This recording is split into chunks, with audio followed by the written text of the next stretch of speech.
CIDCO state bank चौक चौपाटीला भीषण आग, 3 जण गंभीर जखमी। आग विझवण्यासाठी आलेल्या अग्निशमन दलाच्या कर्मचाऱ्यांसह चौपाटी दुकानाचे अध्यक्ष राहुल गणोरे तसेच सामाजिक कार्यकर्ते अमोल खंदारे गंभीर जखमी। सविस्तर वृत्त असे की रात्री 2:30 वाजेच्या सुमारास सिडको अग्निशमन केंद्राच्या समोरील चौपाटीवरील एका दुकानाला अचानक आग लागली। आग लागल्याची माहिती अंबड पोलीस ठाण्याला कळविण्यात आली।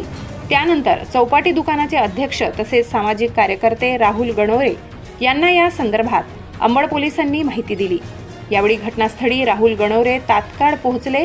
यावेळी गणोरे यांनी जीवाची बाजी लावत आग विझवण्याचा प्रयत्न केला। काही वेळातच अग्निशमन दलाच्या गाड्यांचा ताफा घटनास्थळी दाखल झाला। आग विझवत असताना अचानक दुकानातील गॅस सिलेंडरचा स्फोट झाला। यानंतर पुन्हा काही क्षणात गॅस सिलेंडरचा स्फोट झाला। ज्या दुकानाला आग लागली त्या दुकानातील 2 सिलेंडरांचा स्फोट झाला व आगीचे प्रमाण वाढले।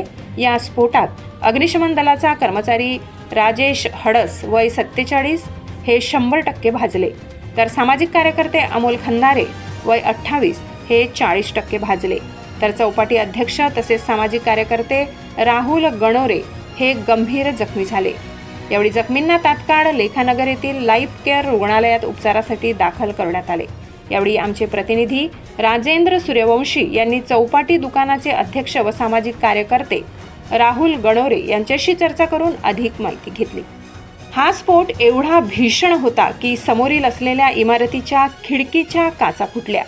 यावेळी अग्निशमन दलाचे मुख्य अधिकारी संजय बैरागी यांनी घडलेल्या घटनेसंदर्भात माहिती दिली।